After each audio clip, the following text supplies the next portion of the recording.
Oh, hell no. So we've been on YouTube for a while now. A pathetic 3 and some chunk.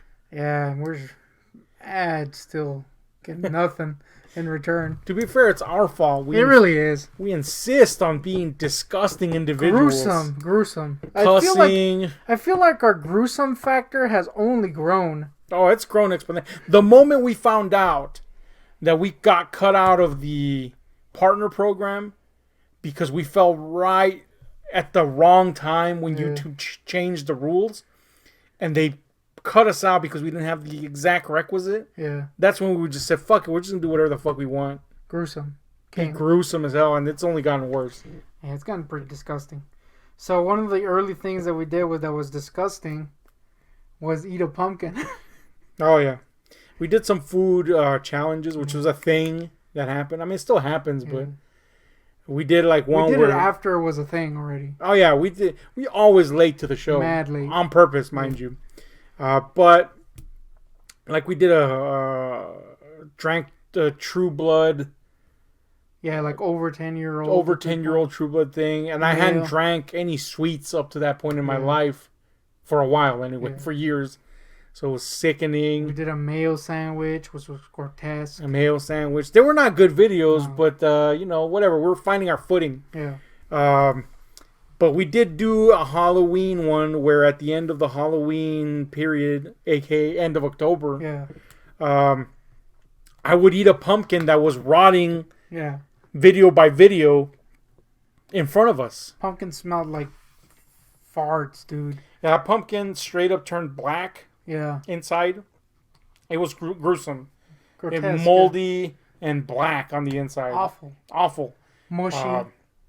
And I ate it. The video's still up, I think. Yeah, it's still up. I ate the shit out of it. It was I didn't eat the whole pumpkin. No, you ate like a couple slices. I don't even know it was a couple slices. I think I just ate like a piece of a slice. Yeah. The point is, I ate the fucking thing. It was gruesome and disgusting. 5, 4, go, 3, yes, 2, 1. Oh no, he did. Oh my god! Oh, it's horrible! What does it taste like? Shit! And the reason you brought this up is because somebody finally commented on that video. Yeah. It has a few comments, but whatever. Yeah. Somebody commented all these years later and was like, "You clearly didn't eat that pumpkin." Yes, and I would be dead, or whatever the fuck they said. I take offense because surprisingly we haven't gotten a lot of hate. We do get occasional like mean comment or whatever, but who cares? But this is the one you want to like? Are you serious? We've talked about literally sniffing our freaking assholes directly. Straight finger in the ass and going straight to the nose, and you're freaking claiming that this is the thing. That's really depressing. Like people believe that we would bang our clones and shit. I would totally bang my clones. It's disgusting. But the second we bring in a pumpkin that you ate, they're like, "Nah, homie, you didn't do that. That's special effects." The claim that I would die. I don't know. I don't know jack shit about pumpkins. I literally went into it ignorant. Like, can you die from eating a rotting pumpkin? I don't fucking know. Maybe. I don't know where this guy got his info. Yeah. But it certainly wasn't anywhere where I got my info, which was nowhere because I didn't research anything. I just ate a shitty ass piece of rotting pumpkin. Yeah. It sucked. It tasted like garbage. It made me want to die inside. But that was it. Yeah, that's it. And this homie didn't believe it. Now, I will come clean. There was one staged part in that video. I don't know if you remember this. In the pumpkin video? Yes. Afterwards, there's a brief shot of you puking the pumpkin. In a rare correction of a video, I say that this was during the Halloween pumpkin video. It was actually during the True Blood video that we faked, I guess, that puking scene. So here it is. And this is the result.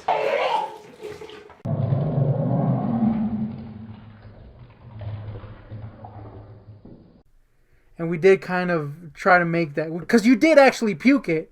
but we didn't Oh, yeah, capture yeah. it. So we were like, damn, homie, we gotta capture that. Yeah. So we kind of made it up a little. Yeah. Only part, and that's after the video, after the credits or whatever. There wasn't credits, but after the little Credits? tune or whatever. So that homie didn't even make it to there because he was already like, this homie didn't eat that pumpkin. So that was like the only thing that was slightly faked, and really it was just recreated because you mad puked that shit. I didn't even remember that part, to be honest with you. But you ate that goddamn pumpkin, and it was disgusting. Yeah, I ate the pumpkin. I ate the fucking pumpkin. It sucked. It tasted horrible. The taste didn't leave my mouth for a good while. But that was it. I mean, You didn't die. clearly I'm alive. I did eat the pumpkin, yes. So cool. I mean, I don't give a shit. But I was just like you. I was like, this is the video you. This is the one guy? This is the one where you call our bluff.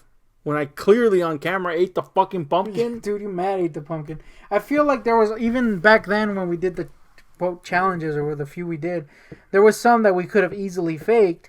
Like the bean boozled, like how you could just put good ass beans throughout there. True. We didn't, and that was a mistake. Because that fish bean. Damn, you got all the dude, shitty ones all the fish time. bean was that's gotta be one of the worst things I've ever tasted, that fish bean.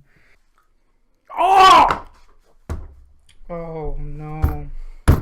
Oh no! I can do it. I can do it. It tastes like shit. It tastes like shit. If you breathe out. Give him the thing. Oh god.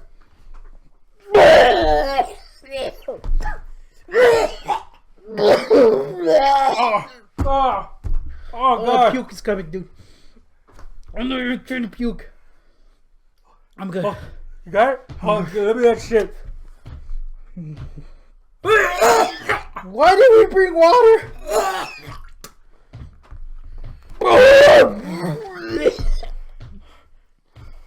And then the milk bean. You roll. True. You fucking baby. Oh, You got the milk. Stinks.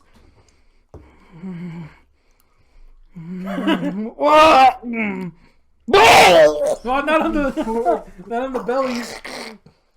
Ah, it's in my mouth. It's in my mouth.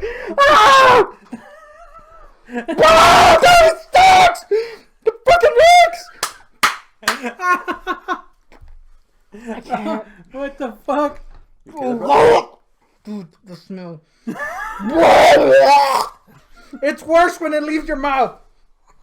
Oh shit. It's worse when it leaves your mouth. Oh, I'm slobbering like a fool. Whoa, dude, it stinks for real. Oh my god.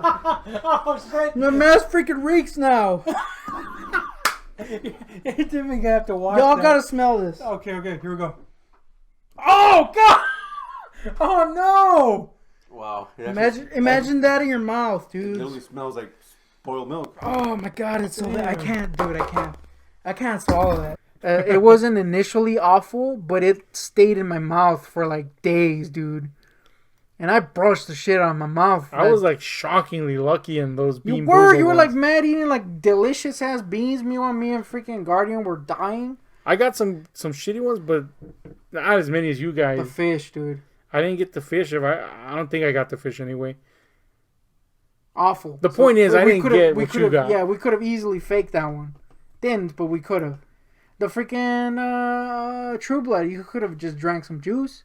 True. Didn't. This one's the one where we literally cut the pumpkin in half and you put and it shove straight it in my in your stank in your mouth. mouth. What the hell, homie? Yeah, I was not a fumpkin. I'll tell you that. So that was a weird comment. Yeah. I guess as far as bad comments go, could be worse. It could have been an actual pumpkin of a comment that was rotting and stinky in my stank mouth. Like the real one? I like how that just made it seem all fake.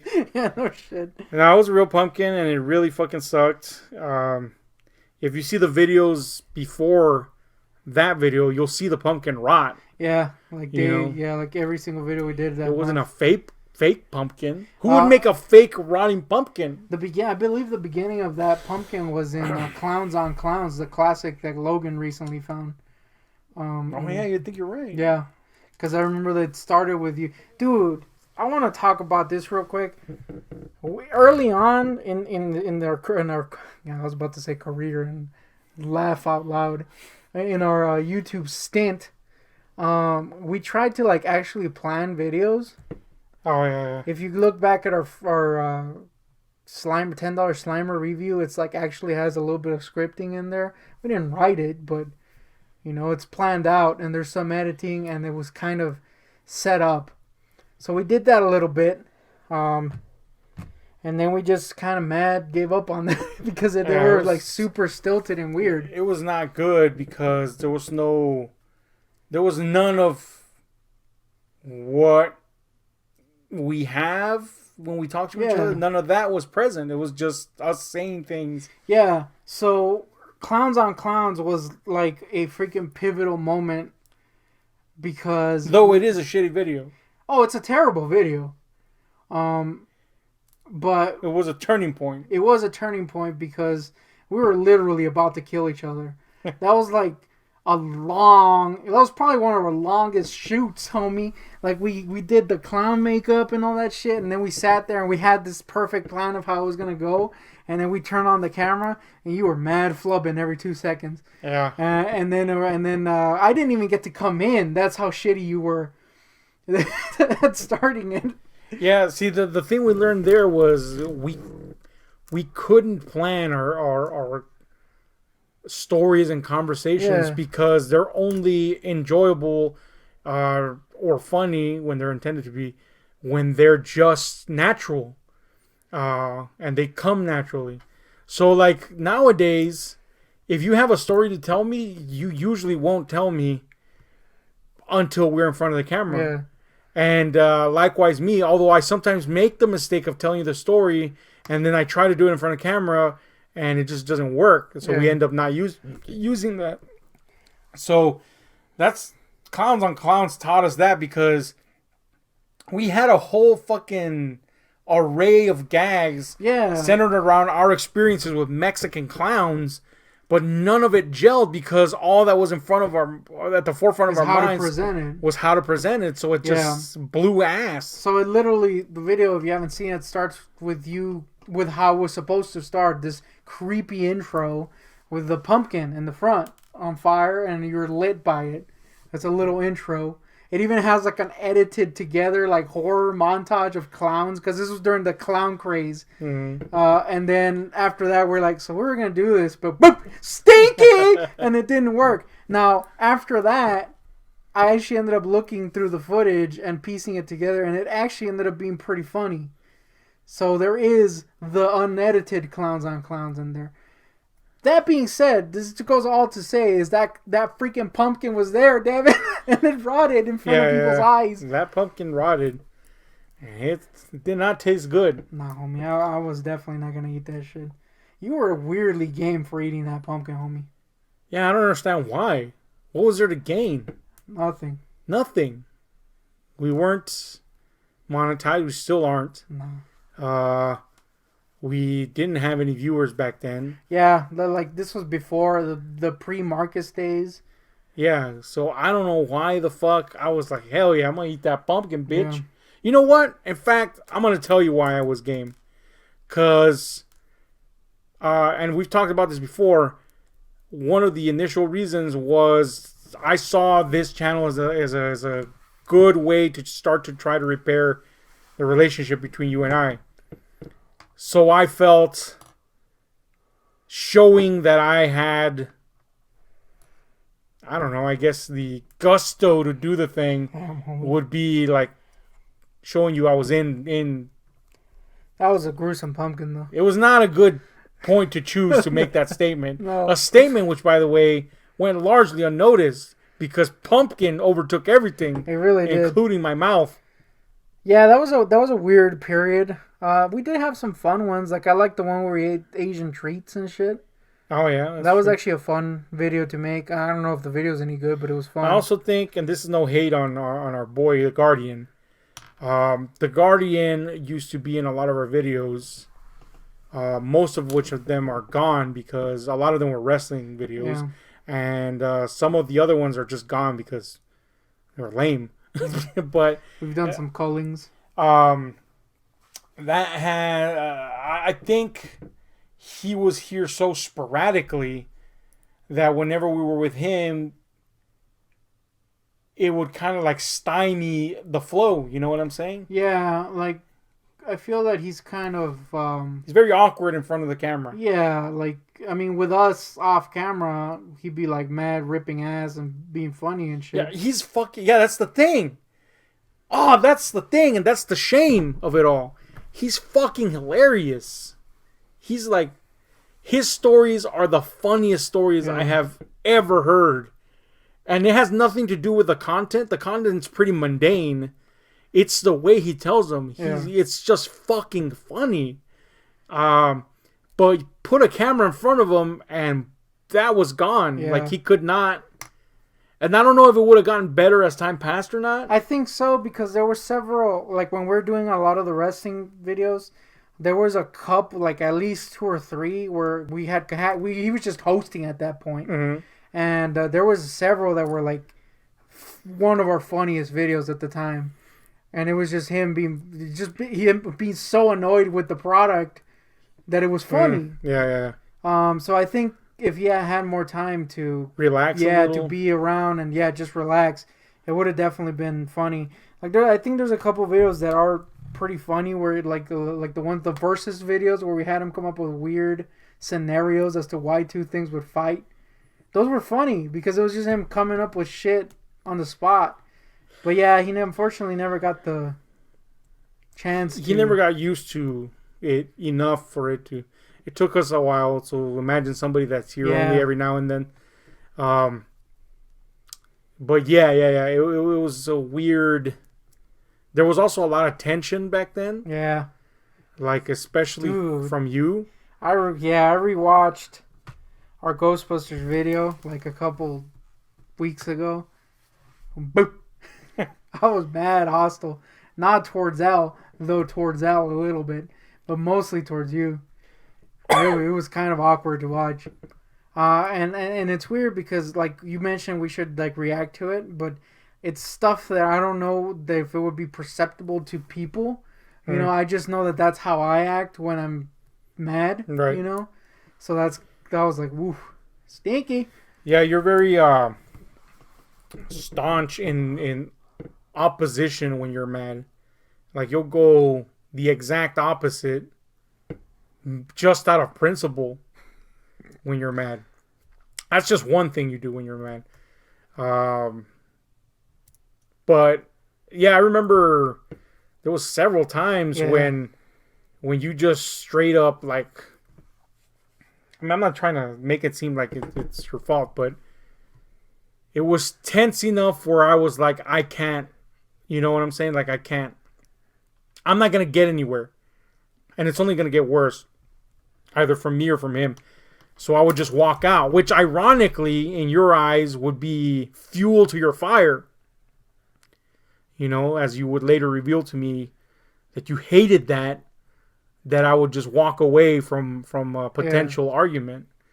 But my goal was, I don't want to have an argument. And because an argument is only going to get worse than the alternative.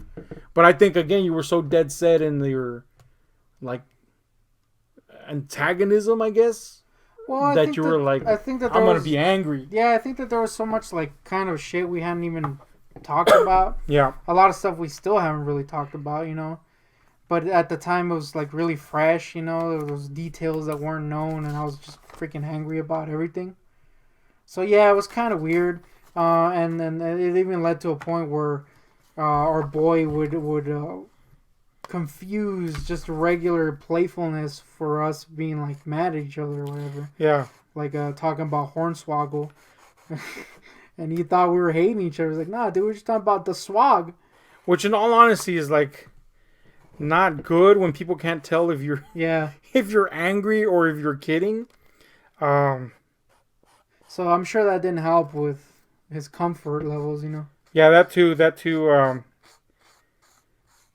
Who would want to be around perceived tension or just the idea of it? But that was a thing. And then some videos, we can tell, but I don't know if people can tell, there was still something of that edge. Most of those circumstances, we just didn't end up doing the video. Yeah. Certainly the worst ones, I just walked away. And again, I did it in the effort to be like more, I don't know, to not make situations worse. I would be like, you guys go ahead and do it, and I would walk away. But, you know, of course that has its fallout too. You know, some people think that's like, I don't know, condescending in a way. Yeah. I don't think so, but I know that you know, it comes off that way sometimes. People, it's just, my goal was like, I don't want to have a fucking argument. It's not worth it for a fucking video to have an argument. But that pretty much went away until here recently. We had a video where there was a blowout, which was rare because it literally, that first year was the only time that we had that type of shit. Yeah, recently it's been kind of relaxed, I think. For the most part, if I'm feeling weird or whatever, I'm just really quiet. Mm-hmm. You know? But I've been kind of having some weird, recent, crappy feelings, basically. Not to get into it. Some psychological turmoil. Yeah, I'm between medicine and, you know, it's a little shitty at the moment. Yeah. Especially back then where I was kind of in a really bad spot physically, too. I mean, I still am, but I'm taking steps, you know. And yeah, that day was just kind of like it was a bad week, you know. It was just kind of a bad time, and yeah, it led to a weird thing. Though, I gotta say, usually, if we do get into weird arguments, it always ends up in a kind of positive spot. You know, it takes time. But Yeah. we always end up talking about something and it being at least somewhat productive. And thankfully that happened, you know. This one was a weird one because I felt like it was like teetering on the edge of deconstructing everything that had been built at one point. I don't know if you felt that, but I felt that. I was like, fuck, if this isn't handled right, I mean, it'll be incredibly awkward afterwards. And you don't do well with awkward. I don't do well with awkward with people like you because I don't know how to. I'm not a subtle guy in that way. You know what I'm saying? Yeah. Like, I don't know how to traipse carefully around people. So that would have been like a chasm all of a sudden that wasn't there before. I kind of didn't feel that way because I knew it was just a bad day, you know? Like, all that day I felt weird. Like I said, all that week I felt weird. And I kind of felt like this was like when we started recording that day, we recorded a couple videos. When we started recording, I felt like something might happen just because of how weird I felt.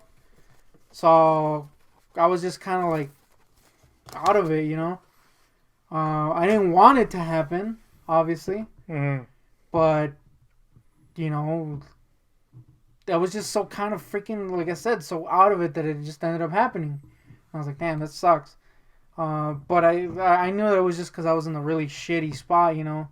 And it sucks to bring that out on people, but it's not that like that was my goal. You know what I mean? I was trying to, basically this was like a week of me feeling really shitty, and this was like the one day, and I kind of felt like I was still in that shitty spot, and I kind of had to, not necessarily had to, but I kind of felt like obligated to freaking, you know, be normal, basically. Yeah. I was not there mentally, you know? Yeah. So it was kind of like a drag to do shit. And yeah, eventually that kind of led to something.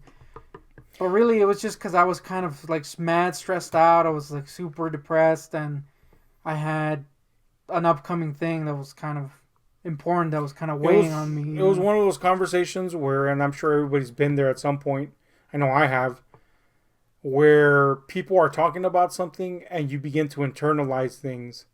Yeah. Like from your point of view. Like I was just talking. Like I don't even remember how the video started, what the fuck we were talking about. It started with me freaking talking. I actually cut. If there's ever a video that comes out where I'm talking about Facebook dating, that's the video. Because I did clip that part. Because like, we were recording it, and then it stopped recording after a certain point. Yeah. So, that's what it was. We Yeah. were talking about... It was a conversation that led to that. It was along those lines, though, with socialization was the theme of the video. And just the I went into a spiel about the way to work around social things, which in all honesty was boring. But I really didn't know. We play off of each other, so if there's no play coming back, I don't really know where to go. So I can only play off whatever's coming back. And there was definitely no comedy coming, so it just got more serious and more serious. Yeah, what was weird is that you were kind of, like you said, you were talking about that, and I was kind of like, this is mad boring. Not to me, but to watch, right? Yeah. So I was kind of trying to steer away from it. And you kept going back to it. You know what I mean? I know we were both really tired that day, so maybe that's why. We've had videos that we've recorded where you're really tired and it's just boring. And we just throw them away. So maybe that's what was going on. But yeah, like I was trying to steer away from it. You kept going back to your previous stuff, and I was kind of getting frustrated because I was trying to keep it in theme to how it started. You know what I think it was? Sadly, I was like, I'm gonna pinch this turd of a conversation. Pinch this turd of a conversation. You know what? In fact, that's exactly what it was, dude. I needed to finish the thought so that it wouldn't come up again. Yeah. But you kept cutting the thought off with the same intent. Only you didn't think about finishing the thought. You kept on cutting it off because it was hella shit. Yeah. Terrible. But I needed to pinch the thought so it didn't come up again. Yeah, so it just kept on like spiraling into like deeper fucking recesses of like tension. And it just kind of happened to be that it was bringing up, whether intentionally or not, it was just bringing up stuff that I'm particularly really bad at. Oh yeah. And then that goes to that internalizing thing. The things that we're saying were just general, like, I guess for lack of better words, like advice, tips on how to like breach certain like things that I have applied to. Because my thing is always, look at me. There's no reason I should have ever had so many relationships, that I should have had friends. There's nothing about me that says that unless you socialize with me, and the only way, so I'll apply that to people that just happened to be the theme at hand, right? So I was putting forth those quote unquote tips, and I think again the mounting frustration led to you internalizing that as if I was criticizing you, which I shouldn't say. I think it definitely was, because at one point you were like, I don't know if condescending was the word you used, but I know you said that I was being passive aggressive. Yeah, like halfway through, actually, it was even recorded. I went, I feel like this is aimed at me, because you were bringing up stuff that was very close to home, basically, and then after that, I tried to again steer it away, but you had to pinch the loaf. I had to pinch the loaf of the thought, and it was just like, guy, what is this? The loaf has to be pinched. So the loaf pinching led to some kind of weird misunderstanding in me. And then already I was frustrated. I had a bunch of shit going on. And it was just a loaf that came. Like, you were trying to pinch off a loaf, but really it just made a bigger loaf. That loaf was huge. Yeah, and then you just, like, the dam broke. And you, like, spewed. And at this point, a new loaf had to be started.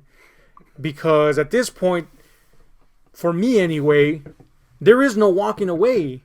At this point, you know what I'm saying? First of all, I'm stuck behind you. Yeah. Second, there's nobody here to temper the storm, if you will.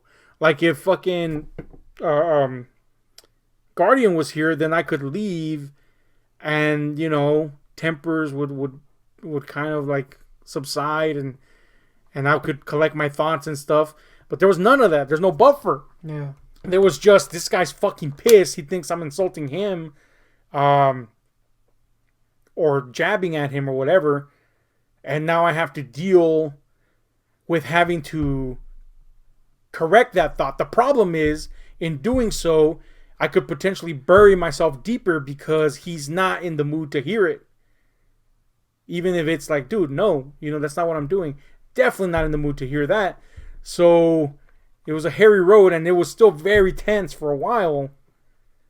until somewhere along the way, I think you realized, and or I wore you down to a nub or something. You realize. Well, no, I don't think this dude's being malicious. It wasn't even that. It was just like, I know that. I guess it was a realization. It was just like, I know that this started out of nothing, and it was just because of, you know, however many weeks I had been feeling so shitty. Mm-hmm. You know what I mean? So, and it obviously wasn't clear that that's what it was, because I kept mentioning what was happening in that certain argument or whatever, right? Right. So instead of just keep freaking repeating why I felt shitty that one time, I think I started letting you know what had been going on up to that point. You know what I mean? And what was gonna coming up and why I'm so freaking weird. And I think that's what kind of started calming it down a little bit. There was a reason behind it, in other words, you know what I mean? Yeah. Like, it wasn't just like, I'm taking offense on this. It was like a lead up to that. So yeah, in a way, it was a realization of like, I'm not gonna get anywhere if I keep going on with this. But this is the reason for this argument. Well, really, it's this happened because all this has been going on. You know what I mean? Yeah. So yeah, I guess in a way, it was a realization of something. Something happened somewhere along the way. Something clicked, and I don't know, man. It's never my intent. Like, I know a lot of people might see our videos and we joke pretty hard. I do that in real life too, which is not necessarily a positive quality. I think the majority of my friends understand, and to be fair, like, for example, my Canadian friends, like, she's always been that way for the over a decade that I know her. She's way more crass than I am, so she takes no offense to stuff like that. But that's not always true across the board. Even if you know someone, like, I know that I've touched some nerves with my friend Steph sometimes. You know, because I am so crass some of the time. So I can only imagine, like, someone like you might internalize what is a joke some of the time, at the very least, if not more.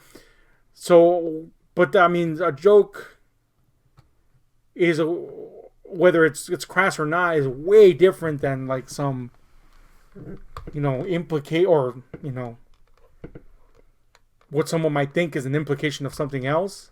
That's the worst, man. You don't want somebody that thinks, you know, I think I'm this or that. I think when it comes to like jokes and shit, like, I think whatever you say on here, or whatever we say on here, is kind of understood that it's like, who cares, right? Yeah. It's just a damn joke.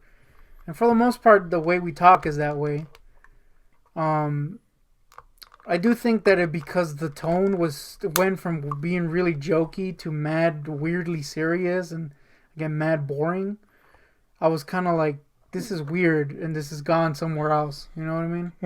Like, I thought that it was just a weird mood in the air, because of your loaf pinching ways. That was a strange shift. Yeah, it was weird because it went from, and I was trying desperately to get, like, I'm not a freaking dude that takes the lead on these things, like, ever.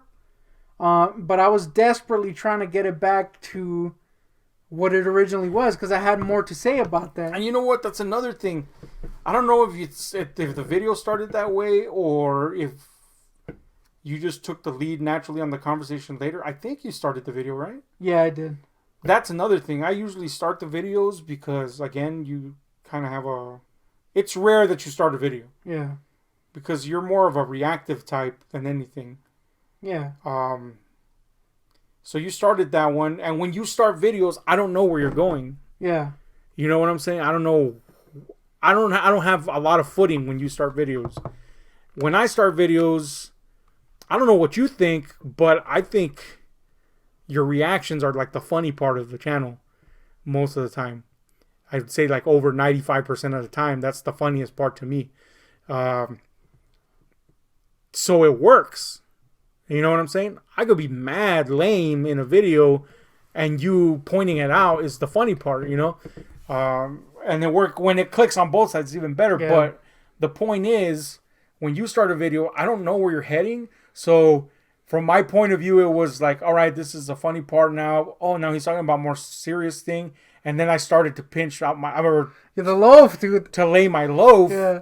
And then once I start laying the loaf, you got to pinch it at the right moment. Because I remember I started talking about, after the Facebook thing, I started talking about interactions I've had with people on sites where I'm starting to talk to them, and I was trying to get, that's when you started bringing up your weird advice corner. Mm-hmm. And I was trying to get, because I know I would forget if I didn't get back to it. Right. So that's why I was trying desperately to get it back to the thing, because I had like a gay story to go along with it, Mm-hmm. which has now become my bread and butter, by the way. You know, gay dudes love me on them sites for some damn reason. I'm like, what is this guy? So I was trying to get back to that, but your loaf, and it just kind of, like, to me, it came off as weird, and I was just like, it was weirdly stressful because I'm not used to it, and it was already like a week of feces. It was a perfect storm of Duke, in It was other a words. perfect storm. The perfect crossroads of events. Yeah. Or imperfect, as it were. Yeah, it was shitty. And I don't know what time we started shooting that fucking thing, but we ended up staying up till like past dawn to sort it out. Because, you know, there's a old saying, I bet this is in respects to marriage, that you shouldn't go to sleep angry at someone. And I mean, well, that's a damn good piece of advice, you know, in general. Because that's when all this other shitty ideas start brewing in people's heads, and they get the wrong concept. And that's what happened, man. This channel almost fucking died based on, like, me not being able to pinch a conversational loaf and you misconceiving what I was saying. And this was kind of like a normal occurrence back early in the day. The first year, yeah.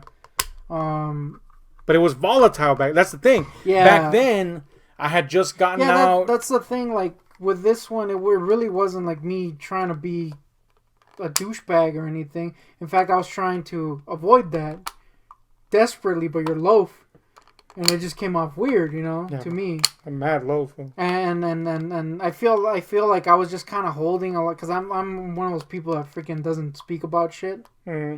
I feel like I had so much shit going on, you know, that I had just kind of kept to myself. So after that initial, like, hostility, it was just kind of like I'm gonna pour all this shit out, basically, you know. And that's kind of what took up the most time. Which I think is good, by the way. I think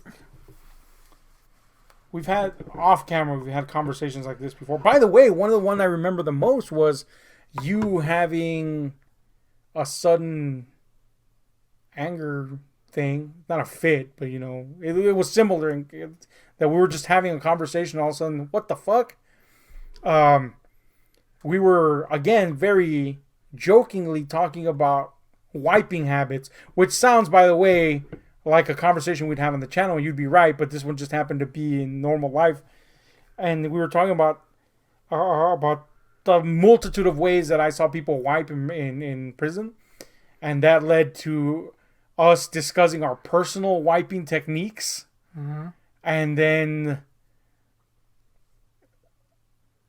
I was like a proponent, as I remain, of the tilt and wipe, whereas you're a proponent of the stand and wipe. So that conversation propelled, and I don't remember this at all. It was funny to me. We were in the living room at Mom's place, and we were talking to each other in the dark, no less. And all of a sudden, you're like angry, and like basically saying, I'm paraphrasing, but basically saying that I'm trying to wax superior on the wiping, I guess. And I'm like, what the fuck? And in my mind, I'm like, what the fuck just happened here? You know, because it was literally, we were talking about wiping in a completely jocular sense, and laughing about it, and how stupid it was, and how utterly ridiculous our stands on how we wiped were, but then all of a sudden you were like super fucking pissed, and I was like, what the? And I remember that conversation to iron that out took a while too. Not to iron it out, I should say, but ironed it out, and then after that you had like a flood of like, I guess like raw feelings and thoughts come out. Yeah, I think that's kind of how all these shit start, really. You know, like,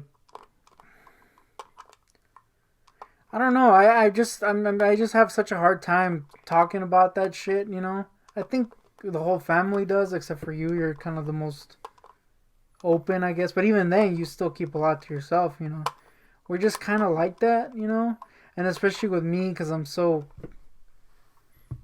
weird. You know, like socially weird. It seems to me that psychologically speaking, as far as our mom's kids go, we get progressively worse. Yeah.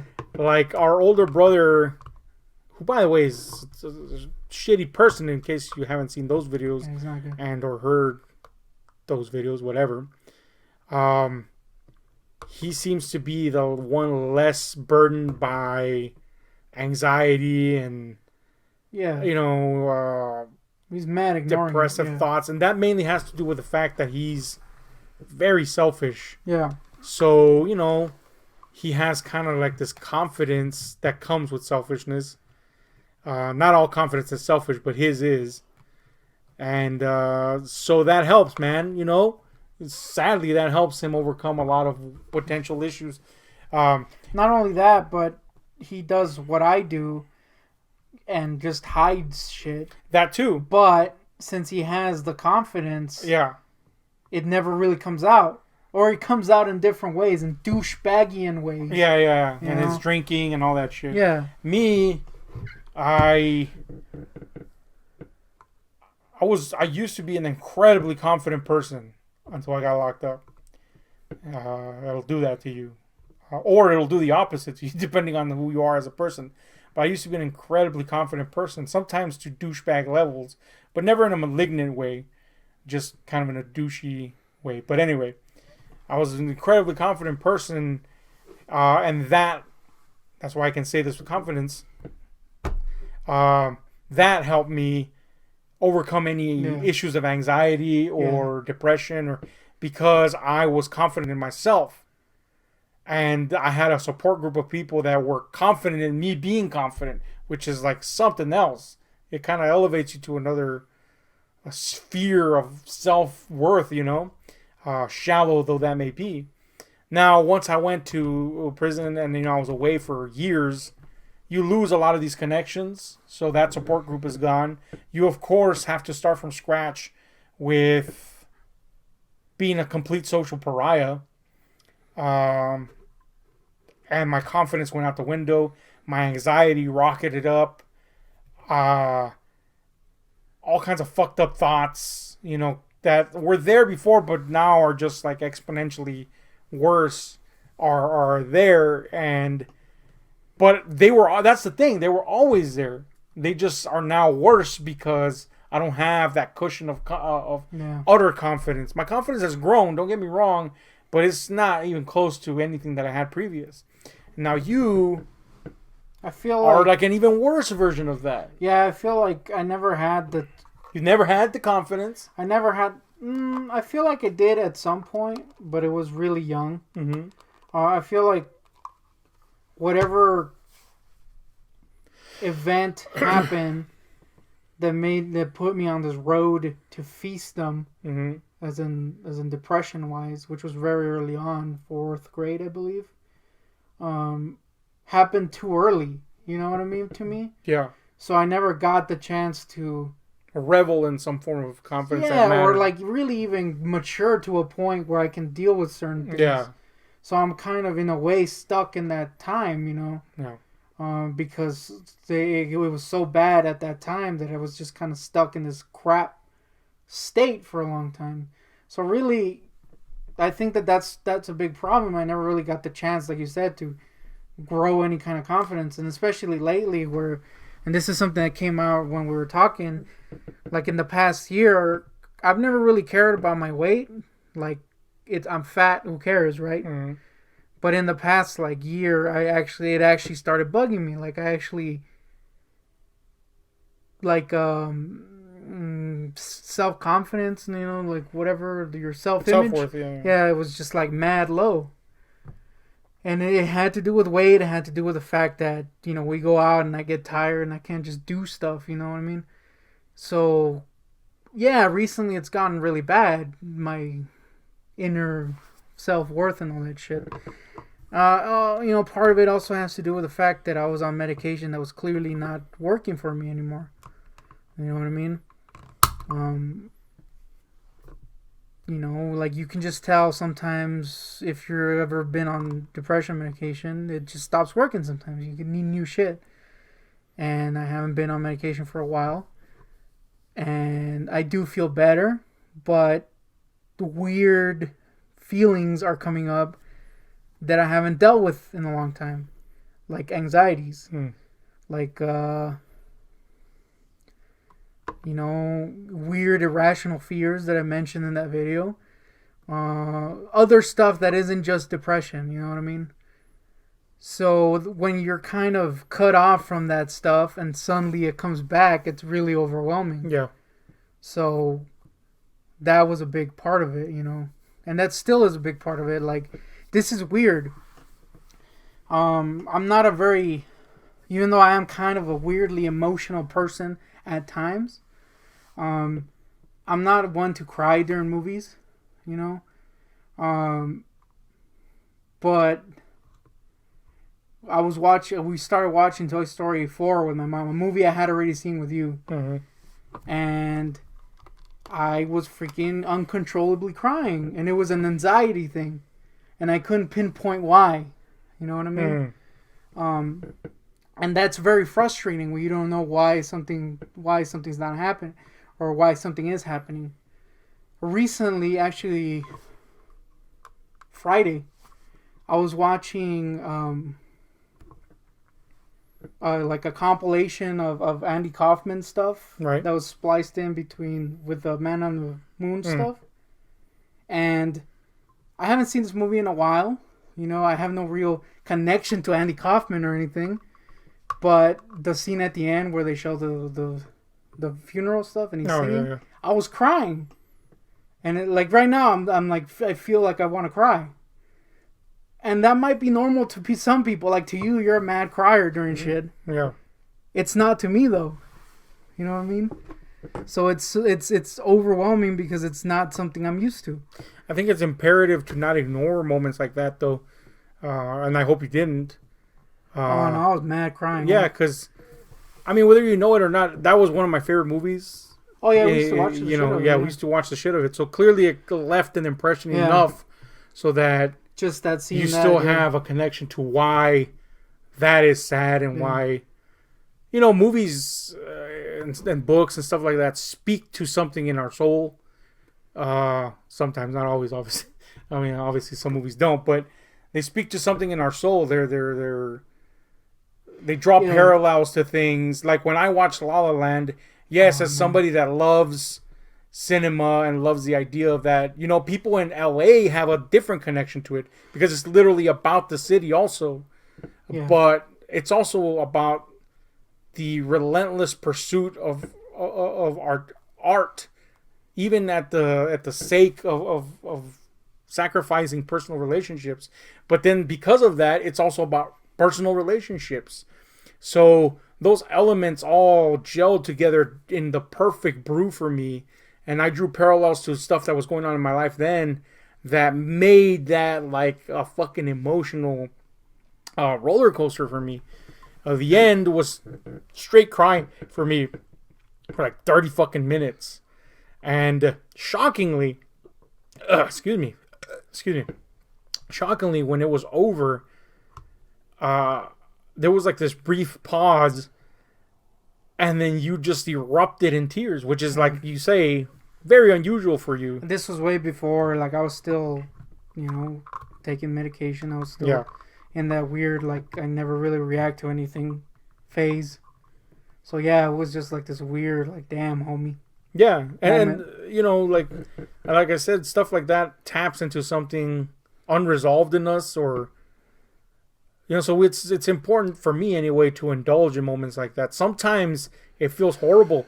Like I mentioned this before, when I got out, and I still to this day I have like this piercing fear of re-experiencing certain things from being locked up. And I mentioned this before, but it warrants repeating. The show Wentworth season 2 started with our character after spending a season in of TV in prison. Starts with her waking up to the sounds of prison. Yeah. Ooh, just even saying that, like it. Yeah, we talked about this on another cast, which we haven't put out because, well, we kind of have to review it still. Well, yeah, I think it's time to put it out. By the way, a major reason I wasn't putting that out was because Miles had lost his father, one of our viewers. We mentioned that, and it weirdly ended up being kind of something we shared in different ways. You know? Like it's the same feeling, just because of different things. Mine because of our grandmother passing away. Yeah, I had exactly. that same weird. And dude, do not listen to that Johnny Cash song because that shit will make you cry. Yeah. The green grass. Yeah, I know. So certain things just cause a reaction, and that's, to me, feels like a very negative reaction because it brings up things that are very negative in my mind. However, I choose to indulge in it at times because if I let it continue to be something that affects me so much, that's all it's ever going to be. And it's almost 4 years since I've been out. It's almost going to be 5, really, if you think about it. And it still affects me. Stuff like that still affects me. So, but it affects me less now, because I've not shied away from letting the emotion flood out of me whenever it comes. And dude, I mentioned that in that other one, but like just telling people about it, like I told my mom while I was driving, which was a mistake, and I could not control myself. It was just such to anybody else that's just a scene in the movie, but to me in the show, but to me it carries such an impact. You know what I'm saying? So anyway, what I would suggest for you, which has always worked for me, is to ask why. Like you said, like you didn't know why the Toy Story exactly why. Ask why. Like there's something there that made something in the recess of your mind go, this is my reaction to this, and digging why. Knowing yourself is a great way to start getting a step ahead of things. You know what I'm saying? That's something that I had a lot of time to do in prison, and that's why I think I came out a better person, because unlike the majority of people, and I'm not looking down my nose at them, I'm just saying a lot of people in prison just do more criminal stuff. It's literally you're around criminals 24/7. Why not be more of a criminal? But some people choose to be introspective and reflect on themselves and go, why? And I answered so many questions about myself, and I realized the power of that. It's usually shit we shy away from, and it's usually shit we don't want to explore, and we ignore and we tuck away. That's the stuff to explore because it says something, it reveals something, and it makes life easier, to be honest with you, to know at the very least why. It might not solve the issue, but at least you know what the fuck, and that helps, man. So I don't know, man. That's the kind of like the weird power of that type of material. Sometimes it taps into stuff that you're not willing to admit. I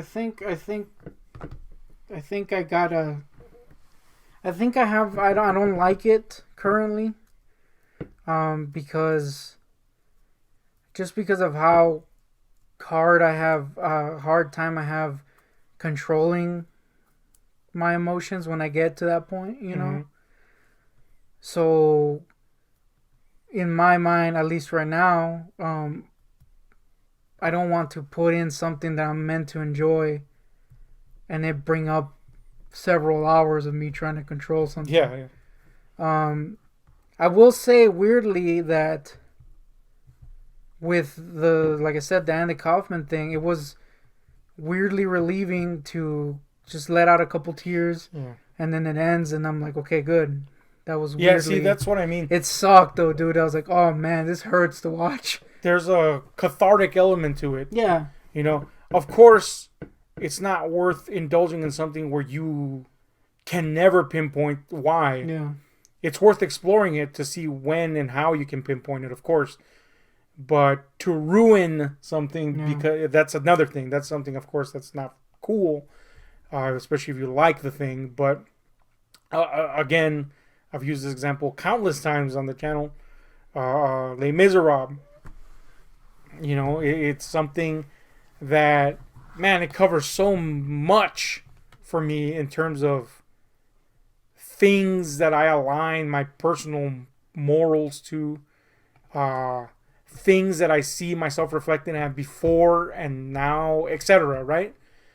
But at the end of the day, no matter how much that motherfucking movie makes me cry, I am more than glad to indulge in it because it always feels uplifting and cathartic at the end. It feels like it did therapy for me. You know what I'm saying? Yeah. All I did was sit down and feel something through someone vicariously and understood the breadth and width of something deeper than I could by myself, trying to struggle the meaning out of things because it just lines up with me. You know what I'm saying? I think what I have a hard time with currently is trying to kind of, I guess, trying to see that, you know? Mm-hmm. Because, like I mentioned, it's just kind of a flood of sadness, you know? Yeah. And it just, it's rough at the moment because, again, I'm not used to this stuff. I'm just kind of used to just being like, that was a thing I saw. You know what I mean? I feel that in a weird way, I do feel that this, like I talked to my doctor today actually, and I was telling him, like, I don't want to complain because I'm feeling stuff, you know? Yeah. Like, for the longest time when I was under this medication, I was just kind of there, you know? Like, I mentioned it, and I don't know. I'm guessing this is a normal thing because I've heard other people talk about it. I just kind of felt like I was looking through myself. Right. You know what I mean? Like imagine a third person game. Yeah. You know, I'm just looking at stuff happening. And so that's why when I stopped taking that stuff, it felt good to be frustrated. Even though it's a bad emotion, you know, it's not a good emotion you want to feel. I don't want to feel frustrated and angry. But it was different. It was something else. Yeah. I feel like I'm having a really hard time dealing with that, though. Like, occasionally I'll snap at people, and I don't like that, but it's just because I'm having such a weird rush of new shit, you know what I mean? Yeah. I think that's part of what has to do with this weird sun sadness with stuff, you know, like weird stuff like that. I mentioned the Andy Kaufman thing. Well, I was listening to an Iron Maiden album of all things, and the last song was mad sad, and it made me really sad. Yeah. You know, like, it's weird. I don't see it as particularly bad, but how it feels right now, it feels really shitty. You know. Well, you know what I suggest is, like I said, don't stifle those experiences, but see them through the alternative lens of just the way you're experiencing them now, and see them through the lens of empathy. You know, it's so much different to see something and put yourself, as much as you can, obviously, in the shoes of the in this case, characters or the song or whatever. It's so different. I know it sounds like something that comes natural, but it's kind of not. You know. I think that is kind of what is part of it. Like, for example, and again, I keep bringing this up because it was the most recent, the Andy Kaufman thing. You know, it was seeing all his friends be affected by the death. You know, and it's something that I've felt. So that's what was kind of hidden. You know. Yeah. And I'm aware of why it's bugging me, but it still doesn't feel good at the moment. You know, because I can't. I'm not at the point where I can see it as a positive. Well, see, I can because I felt good afterwards, but you know, see, there you go. and it is like I said, it is something else. It's something different. That's not just nothing. You draw that parallel, and it creates a vent for something that you've bottled up for countless years. You know, in that respect, I think add to that, putting yourself in the shoe of the character can soften the blow. That's where I was trying to get at. And you saying it that way made it click. It can soften the blow because it not only becomes something that you see a parallel to your life, but it also is, oh, that's that story also. You know what I'm saying? Yeah. It's that story that I'm seeing. It doesn't rob it of the impact it has and the parallels to your life, but it also makes you love and give a shit about a character. Yeah. Be they real or not, you know. And that's something that I think is so helpful, man. To give a crap about other people is one of the most helpful things ever. I've mentioned this in past videos. Sometimes I think about the dumb shit we say and the effect it might have, the negative effect it might have, that people that might not get it's a joke, or even then, I mean, sometimes things can be just caustic by nature. But, you know, just in general, like thinking that's a person, that's their experience. This is what I see, and I can relate to this person in this respect. Yeah. Again, fictional or not, the person. I do think that in a weird way, even though, you know, it does suck in the moment, it does kind of elevate the thing you're interacting with. You know, like... Oh, yeah. Like, for example, if I hadn't had that reaction... And weirdly, I didn't have it the first time. It was more... I read the lyrics and I was like, damn, this is hella sad. To that Iron Maiden song. If I had just listened to it, it would have just been another song. But the fact that I kind of knew what it was, it was kind of like, damn, homie. And yeah, so I think it is good. You know, it is good in the long run. You do get something out of it. I just kind of have to learn to not let it overtake me for that little bit. Yeah. Learn to see it as relief rather than as a burden. Yeah, because the problem that comes with, like, for me, if I start crying at something like a scene or whatever, it's like a domino effect? Yeah, like right now, I feel really anxious. Yeah. And it's just because, you know, it's something that brings up that and my anxiety starts up. And then, like I said, I haven't really dealt with anxiety to this level. It's more like a social thing up to this point. But recently it's been like everything makes me really anxious. Yeah. So it sucks to bring that up, you know. Like I wish I could just have that kind of reaction without the other stuff. So a question is, do you think that you feel on the edge because you just didn't allow your... Like, because I'll say it like this way. Like, of course, I heard the quiver in your voice, and you were reacting to a memory of your reaction. Yeah.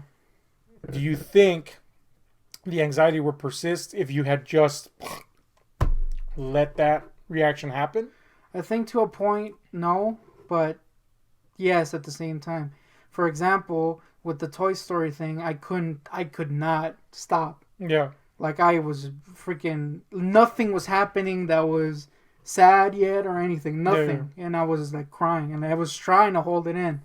But the second I just got up and went to the next room and cried a little bit, I was able to watch it fine up until the end, which is mad sad. Yeah. So, there you go. There's the positivity of it is you need to get it out of your system. You have so much bottled up in you that anything is a hair trigger. Yeah. You know what I'm saying? Yeah, and to go back again to the Kaufman thing, maybe it was because I hadn't seen the whole movie and I was just going off the memory of the movie. Right. It wasn't. I didn't have that reaction, the Toy Story reaction. Mm. It was just I cried during it happening, and then afterwards I'm fine. Yeah. But the fact, I guess, like you don't understand how important Toy Story is to me, guys. It was like the first movie I remember watching. I didn't remember the whole movie like Al does with Ghostbusters, or claims he does. I contest that. There's no way you remember the whole thing, homie. Literally remember one scene. I was like, what the hell? Yeah, I really remember one scene, and it's just burned into my mind. And I had the toys. You know, it was a thing that's been there forever. And I had already seen Toy Story. I knew it for, and I knew how it ended. But it was like this weird, like I know it's coming kind of thing. Yeah. Even though ultimately it is kind of a happy ending. You know, it's just sad in the moment. So Yeah. it was felt really like it was weird. But yeah, once I let it out, I felt okay. Well, yeah, see, there you go. I mean, you're describing the anxiety of something that's to be or possibly be. Yeah. If you didn't know the movie, the possibility of it would have been the alternative. But you knew it, so you're describing anxiety for something that you know is happening. But then you just let that vent, drain out, and then you could see it and then react naturally to it. Yeah. You know what I'm saying? I mean, I wonder how many times I can see Les Miserables and not have the same fucking endless sobbing that I always have. Shit. Because Yeah. and then mind you, with me, that movie doesn't give me anxiety. It's sobbing because it's fucking sad and moving and all that shit. But I wonder if to date it hasn't. Dude, just I'll watch a clip Yeah, and it'll make me cry. I think for me, the stuff that makes, I guess for you too with Les Miserables, it's stuff that reminds me of things. You know, Yeah, like absolutely. real things. For me, Like Paddington 2 made me cry because of I think it was part 2 or part 1, I remember. It was part 1 with the aunt at the end or whatever Oh, yeah. coming in because Yeah. it reminded me of grandma. yeah, You know, the stuff with the Andy Kaufman thing, it was seeing his family react, or his friends and family react to his death. You yeah, know what I mean? It's shit that reminds me of stuff. And unfortunately, it's stuff that sucks. You know what I mean? So Yeah. it brings that anxiety with it. With Toy Story, I guess, I don't know what it was. I guess it was the end of a friendship type of thing. You know? So maybe that was a little less severe. it's a death of its own kind. Yeah. Yeah. So, You have, and I've proposed this to you previously. You have abandonment issues, which in itself is a form of little death. You know, going all the way back to our mom. She didn't abandon you in the traditional sense, but at like the most peak, vulnerable in your life. yeah. She- And what's weird about this, before you go into it, what's Mhm. weird about this is when we kind of brought all this stuff, I don't remember any of this. Yeah, see, and that's troubling. Yeah. That means you bottled it up enough because you were Like- definitely of age to remember Like, I it. mean, like literally the earliest stuff I remember, I was always with grandma. Mm-hmm. And mom was always working. That's what I remember. But apparently, before that, I was always with mom. Yeah, you And I have were. no memory of this. You were. We grew up, or I'll put it this way first. I grew up in a household where our grandmother raised me, and I was always with her, like 24/7. I slept in her bed, the works. A grandma's boy, I guess, for lack of better words, right? And when you were born, mom felt an emotional and psychological need to be a part of your life. So much so that she expressed it and kind of made a point about it to grandmother, who, of course, like I said, I was like under grandma's wing all the time. So mom made it a point to be there around you as much as she could. And when she was home, you were in her room and she wouldn't let grandma talk to you. All that stuff. She coddled you. And that's not a bad thing. That was kind of admirable because she realized how much she was gone Yeah. when I was around. I don't hold that against her, obviously. I love my mom, as do you, but the point is that she tried to make up for it, but then she reached an age where she realized she hadn't really had a life at all. You know what I'm saying? Yeah. She hadn't had a life at all, and a man came into her life, who she's still with, and kind of like that became a thing. And when she would get off of work, she would go visit him, and all of a sudden, you were just, and of course, this is not malicious from her part. You got to consider our mom is literally a person that had to work her way from nothing. Yeah, she had to raise a family and she had her brother when she was 18 or something like that. Yeah, she had a rough life. She has a rough life, So she found respite in this guy, and she's been with him ever since, and vice versa. So that's a good thing. But the fallout of that was that you were this kid that she coddled, and all of a sudden you were just there. You know what I'm saying? And I was in my teens, when this happened. So I was, teens are very selfish, and they don't give a shit about anything but themselves. Yeah. So I was like, teens in high school, I was all about me. And I remember, you were like the little brother that was annoying to me, Yeah. I didn't hate you or anything, but you were the little brother that was annoying to me, that I would like to scare, that I would really not hang out with unless it was to scare or to show something weird, like a horror movie or something too. That was it. I didn't particularly like to be like you in my room or anything like that, I was a typical teenager.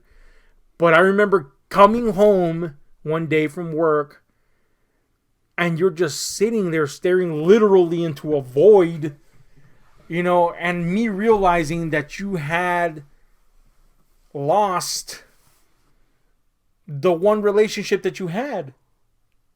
It was gone, and there was no foundation yet for the relationship between you and grandma. I mean, obviously she loved you, but you had that distance created by mom, again, non-maliciously.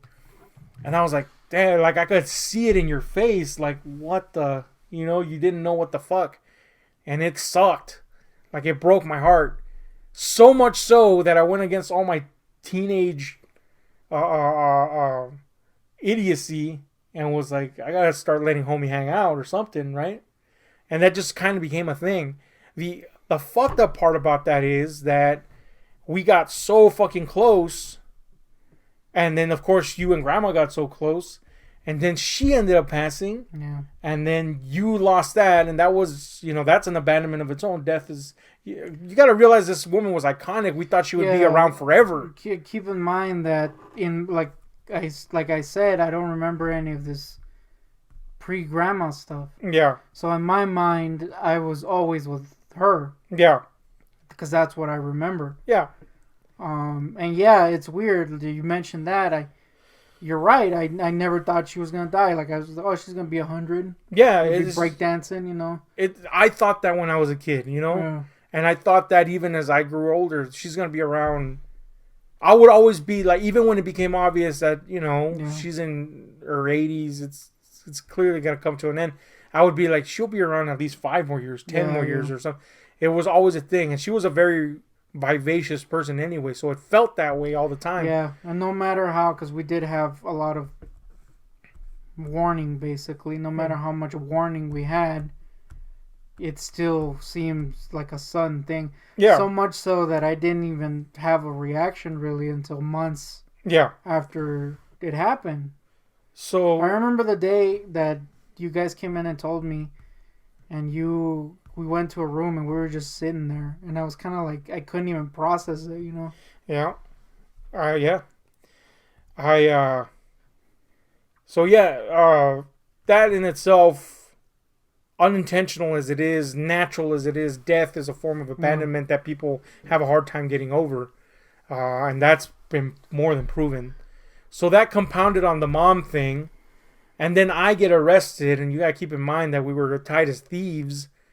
But really, before that, I had gotten into this relationship that, unlike my previous relationships, was a lot more close to home.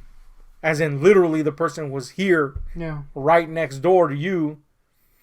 And it was a really hard time because I knew, and I remember telling her this, look, man, he's got problems because of these things that have happened. We got to do our best to try to be inclusive. This was pretty shortly after the grandma thing. Few years, maybe a couple of years. Yeah. So, I mean, I had to work, and I would work long hours. And, of course, you know, you're in a relationship. You don't want to abandon that either. It was hard to juggle everything at once. And I don't think I did a very good job at it, to be honest with you. But the concern was always there. And whenever I couldn't do it, I would tell her to do it, to interact with you, which I think she did. Yeah, she was cool.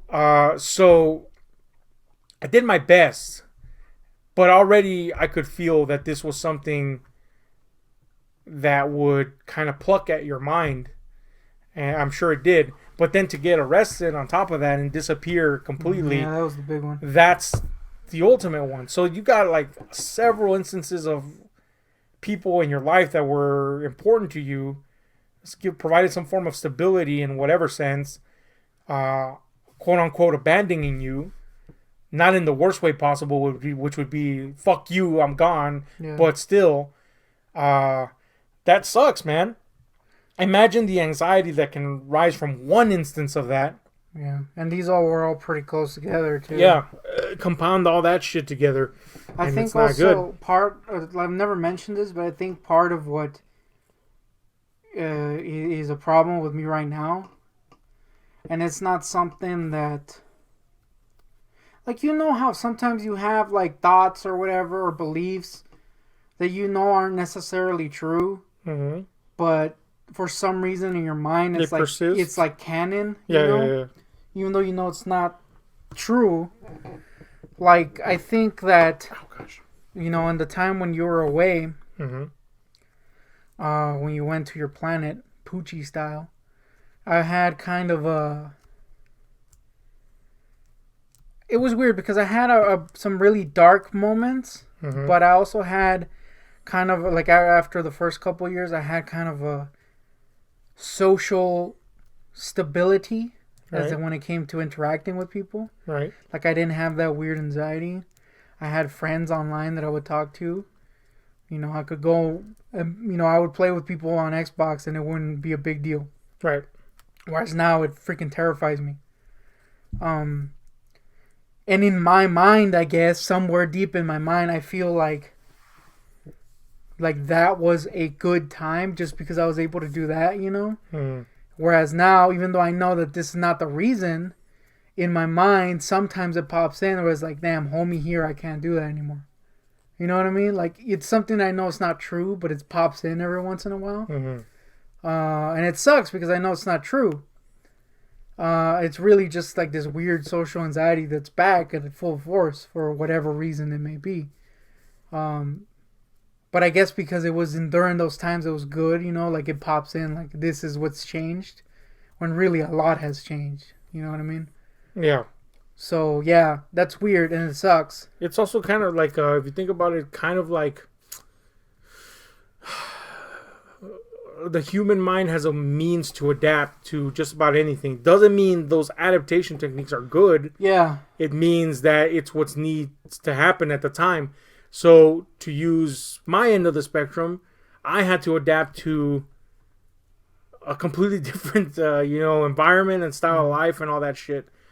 So, the habits and ideas and thoughts that I acquired during those 5 years are not necessarily ones that, all of them at least, not all of them, are not necessarily things that I could translate to my current life. Some, yes. But a lot of them, no. It would be ridiculous to expect the same results, right? So I think the same can be said to any experience. So in your case, you had a couple of years to be like either what the fuck or maybe a form of grief or whatever the fuck, Yeah, right? those first couple of years were bad. Like, I would wake up and it was terrible. Yeah, and then you found a way to cope. So really what you're missing, and I'm not saying that interaction was bad, obviously, that's not what I'm saying, but I'm saying what you're missing is a coping mechanism. What you should miss is the fact that you found a way to interact properly with Yeah, people. that's honestly what I do miss, because But you see like, how they're wrapped up into one? yeah. Like, I think that's what's the thing that I'm so annoyed that is gone, Yeah. is that during this time I had no problem talking about weird shit. I had no problem talking to people online. You know, I would just join in and shit. Okay. Well, look, You hold know, that like thought. our boy Guardian would come over and we'd talk about like serious shit, and it wouldn't bother me. You know. Hold that thought and then put it into this perspective. Why did you have this ability all of a sudden? Because you needed to have. It was a watershed moment where you needed to have it. So because you had no way to run away from it or have another relationship that substituted that, you made it happen. Yeah, I think a lot of it had to do with the fact that the way things were during that time. Like, I was alone all day. Right. Mom at the time, you know, she wasn't here at night, so I was just kind of alone all day, and I was like, this was a way to cope with it, like you said. Yeah. You know, like I kind of had to make friends To stay sane. to stay sane, basically. What I don't like about it now is that mere thought is terrifying to me. You know what I mean? Mm-hmm. Like, technically, it should be easier, but it's not. Well, can I ask what aspect of that thought is terrifying? I think, honestly, part of it, and unfortunately this goes back to your theory, part of it was that most of the friendships I made during that time are no more. Right. And not through... Like, I tried to keep those intact. With the exception of maybe one, which I could easily get into contact with again. Mm-hmm. I just don't, because it scares me right now. Right. All of them were just no more for whatever reason, you know what I mean? And again, I tried, so it was kind of a loss there again. So I guess in my mind, I kind of like fear that if I try that again, it will just end up that way again. Yeah. And I know that friendships are things that end, you know, but I guess it's bigger for me, you know what I mean? Yeah. So yeah, I mean that all lines up pretty well in its atrociousness. Yeah, it sucks. You know, but that's a sad fact. It sucks because I know it's technically something that, like, I know it's something that I shouldn't freak out about, but it is something that freaks me out. You know what I mean? Yeah, I mean, with any social situation, and I mean this has been clinically and just in practice proven, the more you do something, the more you get used to it, right? Common sense. But of course, to somebody with that severe anxiety, that's not easily said and done. But that's just facts. You know what I'm saying? The more you do it, the easier it is. I empathize. Don't get me wrong.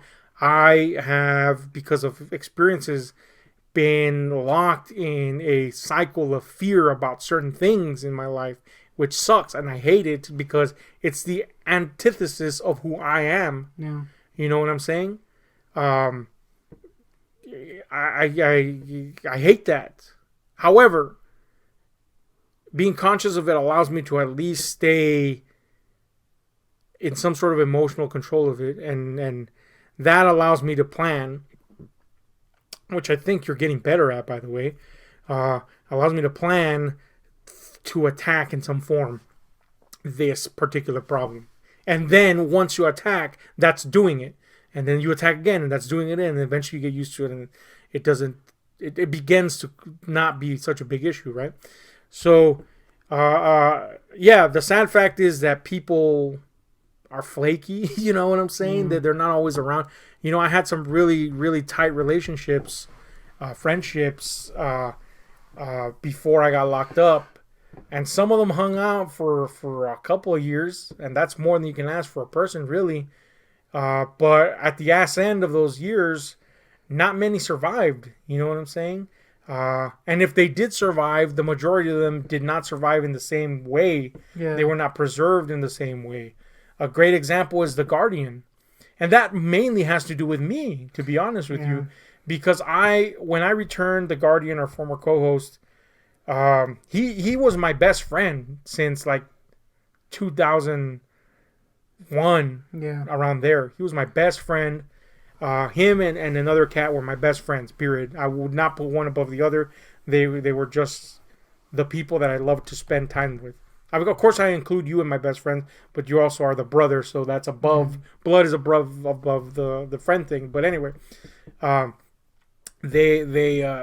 was my best friend, and you would think that would be a thread that you could pick up easily. And it might have been for him or it might have not. I don't know. I can't speak for him, but I can speak for me. It was not easy for me because coming out of prison, having this new perspective on life, especially, and on my personal moral compass and what have you, I felt like I did not want to tread on the tenuous relationship that you had with him, because I felt that was more important than me trying to recoup something. I didn't want to be the guy that came back and stole a guy, a friend from you, and that's the one friend you have, or the one important friend you have, you know? Yeah. I didn't want to be that guy, so I took a back seat. Unfortunately, that hurt me trying to make strides in maintaining a viable relationship as a friend with him. And I was overly cautious with it, is the problem. You know what I'm saying? I should have been more forward and been more like in the mix, if you will. Yeah. But I wasn't, because there was too many elements in play that could have gone wrong. And that bore its results. But that was my frame of mind with that. Other friends just were there, you know, for a spell, and then, you know, they got lives, they got things, and, you know, I literally vanished from normal existence for 5 years. I'm way behind. You know what I'm saying? I can honestly say of these friends, there's only 2 that stuck. 3 really, but one of them took a little bit to be like, oh, okay. So I'm gonna say 3 that stuck by. Unfazed 2. You know what I'm saying? Unfazed. And one of them was my Canadian friend, who, by the way, just to bring this whole thing of sometimes just that's what happens in relationships, I haven't talked to in over a month and change because circumstances of life had not allowed that on her end. And that's bad, and I should feel bad, but honestly, I kind of don't care. You know what I'm saying? That sounds horrible, but she's currently in a relationship. You know, there's things going on in her life on top of the circumstance that has kiboshed communication for a spell. Email is not the ideal way to communicate with people. You know? So it's life. It's dealt its thing. I love her, and I hope that there's nothing of animosity between us. So should that come up again, then that's what it is. You know what I'm saying? Yeah. I don't feel like there's a loss there. I feel like something has just happened. You know what I'm saying? I think that's kind of what I unfortunately can't or have a hard time seeing, you know? Yeah. Like, I think honestly, like, I kind of knew in a way that our boy was going to leave way before he did. Mm-hmm. Because he was kind of mentioning that he wanted to move and it was possibly going to happen. And unfortunately, instead of seeing that as like, oh, let's spend time with this homie, I guess my defensive mechanisms kicked in, and I was like, I got to make distance so it won't hurt. Yeah. You know what I mean? Oh, yeah, that's absolutely what you did. That's totally what happened. That was shockingly transparent. And by the way, I should have stepped in at that point, but it was still a weird You know what Yeah, I'm the saying? Like, dynamic between the three of us was kind of weird still. yeah. So, but that was like overtly transparent, especially as time went along. When you rebuffed him instead of welcoming him more often than not, it was kind of like eventually, and I know I voiced it to you a couple of times, and I communicated with him like, don't hold this against him, you know. But you know, you can only take somebody else's word for it so many times before it's like, well, what's going on here? And you know, so there was a distance created, Yeah. a form of estrangement, and there that went. You know, with the Guardian. Sadly, here during this Corona thing, since people are shut down, I've been more communicative with him than in the ever since getting out. But you know, it's one of those things where now it's like, well, what's good of it now? Mm. You know, of course, I love him and I prize him as a friend, but what's the point of it now with so much distance? You know, one can only hope for something, but that's it. And that's not to say that there aren't friendships. Again, my Canadian friend, she's been in Canada for a long time. She used to be local. She went to Canada, but it was always a very strong friendship and relationship. And now it's kind of like in this state, you know. But I don't feel animosity, and I know that's hard sometimes not to feel. It's not really, Or not animosity, yeah, but like, it's not that. It's more like, it's like like I said, a weird defensive mechanism of like it's gonna hurt if I'm close to this person. yeah, You know what I mean? Which sucks because I mean it's really doesn't help. You know? yeah, it's better to have experienced something than not. You know, at the end of the day, it's better to have experienced it than not. As shitty as certain things turn out with certain people, more often than not, by the way.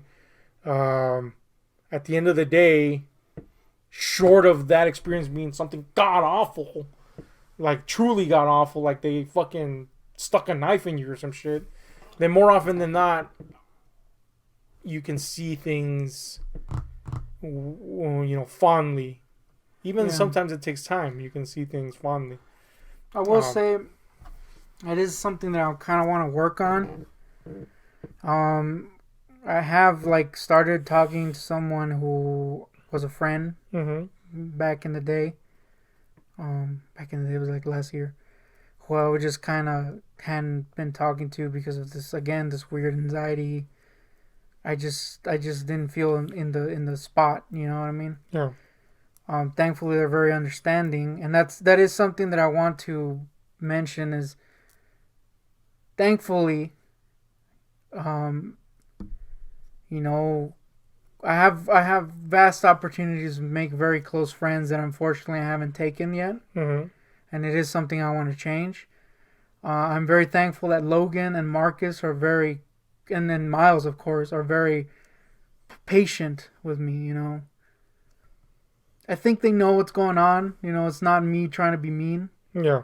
And I have tried to explain it however better little I can, and if I don't answer, it's because of something that I'm not trying to be mean. You know what I mean? Like, I'm trying to work myself up to that, and I am taking steps, boys.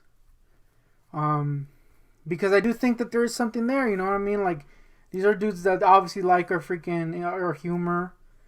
You know what I mean? Homie, if you can take a homie, take a homie. You know what I mean? Yeah. So I am thankful that they're so patient, and I am kind of working my way to getting back to answering stuff, because you gotta understand that this stuff, just getting messages, was very anxiety causing, triggering for so long, and I'm trying to get past it. I've only reached out to this person in the past week, and it's still kind of triggering that weird anxiety. Yeah. Also, it helps to recognize the variety of friendships that there can be. Yeah. Not every friendship is you chumming around with a person all the time. Yeah. Sometimes, most times, I would say, friendships are beautiful in their own distinct ways. Yeah, they're very different between people. Yeah. Like, Miles is a guy that we encountered perchance, like really, you know, Yeah, you just- what are the chances of him coming across us and us taking to? To this day, I don't understand how Miles likes our stuff. Yeah, he's you know, so different than he's us. such a rarefied personality, Yeah. you know, but he's an absolute gem of a guy, Yeah, you know, and just the chances of that happening are pretty slim. That friendship happening, but it's a particular type of friendship. Obviously, we're not in the same locale. yeah. He is of a very different a character than ours, and yet, you know, there's a legit care for each other there. Yeah. That is, you know, something to be preserved, not something to be spat upon. Yeah, I do Our think. homeboy Marcus, of course, that's the most likely of friendships. Yeah. Lonja Club, Again, Mexi Boys, you know, Yeah. Mexi Sexies, and all that jazz, Diabetes leaning back dudes. like cholos. yeah, That's the most likely of things, but at the same time, it's its own special kind of yeah, relationship. So why would that not be something to preserve? Of course, it's something to preserve, and so on and so forth. You know, anybody that we've encountered in the channel, and we've encountered many people, and it's a variety of ways that they stay in communication with us. You know, whether it's Callum showing up every now and then and going, "I'm doing okay, I'm alive," and you know, still listening. That's awesome, man. You know, that he still cares and listens and has that type of. It's a form of conversation, you know. Yeah. Watching Amy videos, Glad, you know. Amy, you know, all these people. It's just. It's a special It's- type of thing. Yeah, it's interesting because I'm kind of one that doesn't really look at the comments because I expect the worst. hmm But really, when I take a look at them, I'm actually kind of surprised with how friendly people are Yeah. and how there is kind of a weird little conversations and stuff going on. You know, Yeah. it's cool, man. So yeah, like sometimes I'll respond or whatever. Very rarely. When it is something that I want to do more because ultimately I feel that that's kind of the way to get past this weird shitty anxiety. Yeah, everything in practice becomes easier. And then of course, you know, cultivating other types of closer friendships and stuff like that will come naturally. You can never force stuff like that, you know. That's always been my personal credo. You can't. I know some people are go and take it types, and has its place too. Like the go and take it mentality is good for like being ambitious in business and stuff like that. That's perfectly fine. But with relationships, friendships, and stuff like that, personally, I've always been a let it come naturally type because those have always been the more deep and fulfilling relationships that I've had, friendship or otherwise. You know, and really, if you are in a intimate and physical and emotional relationship with a person, that's just another level of friendship. You know what I'm saying? So there's all varieties, and they should all be appreciated in their own form. So yeah, man, you know, just be careful. Don't seem. I know that's not what you're intending, but don't end up being the ungrateful character in somebody else's story. And that's You know? that's kind of a thing that we brought up during that thing is that it does, like, no matter how much I don't mean it to be, like, in my mind I see it as I'm trying to preserve something Yeah, because I mentioned this is that I don't want something like what happened with me and you in that argument to happen with someone else. yeah, You know what I mean? Like, I'm so kind of, I don't want to say volatile, but I'm so kind of weirdly sensitive when it comes to stuff at the moment yeah, that I don't want something like that to happen with someone else. And yeah. they don't understand how I work, so it just comes off as mad douche. But really, it's just kind of... Even if they understand you, there's a difference between you reacting that way towards me. I'm your brother. Yeah, and that's what I was You trying know what I'm to get. saying? That's what I was trying to get to is that you mentioned that the chances of that happening are pretty low because you're my brother. You know, we talk differently than I do to other people. Yeah. So really it's not something to be worried about, but it is something that's in my mind. You know what I mean? That is one of the roadblocks that I have mentally, and if you know anything about the shit, it's hard to get past that stuff. But look, I'm kind of trying, man. I'm gonna be honest with you. I've been deep ending in the last couple weeks. I've had to do a lot of like appointments and shit, and I'm going in alone. Yeah. And it's. I'm trying not to think about it, you know, just do it. Yeah. And that's kind of what I did with this person. I'm like, the less you think about it, the better. You know, I'm just trying to get to a point where that comes naturally instead of having to get to a point where I don't have to think about something. You know what I mean? And that's the way it should be approached, man. You just gotta do it, man. And it's good that you gotta start on it, because once you gotta start, you know, don't let go of the start, because then you'll have to restart somewhere along the way. Yeah. So that's ultimately very good in the long run to be there. So, and I've had moments like in the past week, like I had to do something in the bank, for example, that I don't know how to do alone, and instead of just being like, all right, I'll go do this with you or something, I freaked out. Like in the moment, I was like, no, this is like the whole world shut down. You know what I mean? Yeah. But I'm trying to, man. I'm telling you, I've been deep ending it, so it's bound to happen every once in a while. You know? Yeah. Stinks, though. It's always easier to try to put off a responsibility or anything on someone else, especially if they're there to do it. Or worse, it's always easier to not do it at all. Yeah. But at the end of the day, that's not productive. You know? It's just not. So what's the harm in doing it? At the end of the day, really, what's the point in not doing it? Yeah, that's true. Like, what the hell? Like, I've gotten to a point where I'm just like, we're all gonna die someday. Yeah.